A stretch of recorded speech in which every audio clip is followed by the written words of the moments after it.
આદરણીય ભાઈઓ તથા બહેનો, આપણા ગાયત્રી પરિવારના શ્રેષ્ઠ શ્રી કનુભાઈ અને તેમની ટીમ જ્યારે કોઈ પણ પ્રસંગ હોય ત્યારે સામાન્ય રીતે યજ્ઞનું આયોજન કરી લે છે.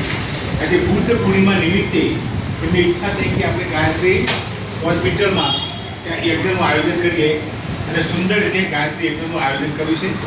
આ યજ્ઞનો હેતુ અહીં દર્દીઓની સુખાકારી અને સુખ સમૃદ્ધિને આબાદી વધે તેના માટે સામાન્ય રીતે થતું હોય છે. એટલે એ જે છે એ ઉદ્દેશને પરિપૂર્ણ થાય એ રીતે આ યજ્ઞનું આયોજન કરવામાં આવશે. ગાયત્રી પરિવાર રાજકર્મ આચાર્ય અને પરમવતી માતાજીના સૂક્ષ્મ સાનિધ્યમાં આ યજ્ઞનું આયોજન કરે છે. આવા યજ્ઞો અહીંયા મારામાં થાય છે. કનુભાઈની ટીમને અને એમને ખૂબ અભિનંદન આપું છું અને આ વારંવાર આ જાતના યજ્ઞો કરતા રહે કે જેથી આજુબાજુનું વાતાવરણ જે છે એ વાતાવરણ ખૂબ શુદ્ધ થાય અને લોકોની સુખાકારી પણ ખૂબ સારી રીતે વધુમાં વધુ લોકો યજ્ઞમાં ભાગ લેતા થાય અને યજ્ઞ દ્વારા માનવ જીવનનું ઉત્થાન જે છે એ કરી શકાય.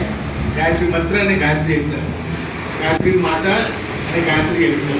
ગાયત્રી માતા એ ગાયત્રી યજ્ઞ માતા છે, યજ્ઞ એ પિતા છે અને આ જે છે તો એ માતા અને પિતાની પૂજા જે છે એ શરીર સર્વ હિન્દુએ કરવી જ જોઈએ, સર્વ માનવ જાતે કરવી જોઈએ અને એના એક ભાગ રૂપે આપણે ગાયત્રી યજ્ઞ એ વારંવાર અહીંયા કરતા હોય છે.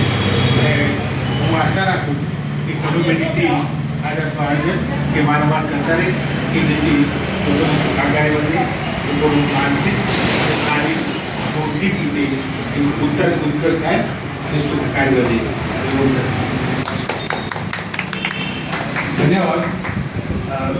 ભીખુભાઈ પટેલ, બીટી પટેલના દાદીના નામથી નવા વડા વિસ્તાર દાણપુરા વિસ્તારમાં તબીબ તરીકે જાણીતા છે. વર્ષોથી એમની સેવા આજુબાજુના લોકોને મળતી રહે છે અને અહીંયા એમનો લાભ લેવા માટે દરરોજ બે કંઈ દર્દીઓને નહીં નાખે છે. કેમ કે એમના હાથે જે જસરેખા કહો જસરેખા એ હૃદયના શુદ્ધ ભાવથી ગાયત્રી માતાના ગુરુદેવના જે આશીર્વાદ એમને મળેલા ને આશીર્વાદથી અહીંયા જે તબીબી સેવા આપી રહ્યા છે અને એમાંથી એમને ગાયત્રી હોસ્પિટલ બી એ બનાવી છે. હોસ્પિટલમાં જે દર્દીઓ આવે છે અને આની સાથે જાઈન્ટ ગ્રુપ, લાયન્સ ક્લબ, ગાયત્રી પરિવાર આ બધા એમની સાથે સેવાઓ સહયોગ કરે છે. અને મોટો કાર્યક્રમ એપ્રિલમાં રસી આપવાનો બી કાર્યક્રમ કર્યો હતો અને સરસ અમદાવાદમાં અને શાંતિપુર જલાદાવાદમાં હિમાલયના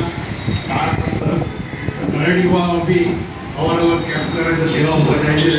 તો એવા સેવાભાઈ ડૉક્ટર બીટી પટેલ સાહેબને ગાયત્રી પરિવાર અને બધા તરફથી શુભેચ્છા પાઠવું છું. એમનું આરોગ્ય સારું રહે અને નિરંતર અમારી સાથે સાથે સેવા સહયોગ કરતા રહે.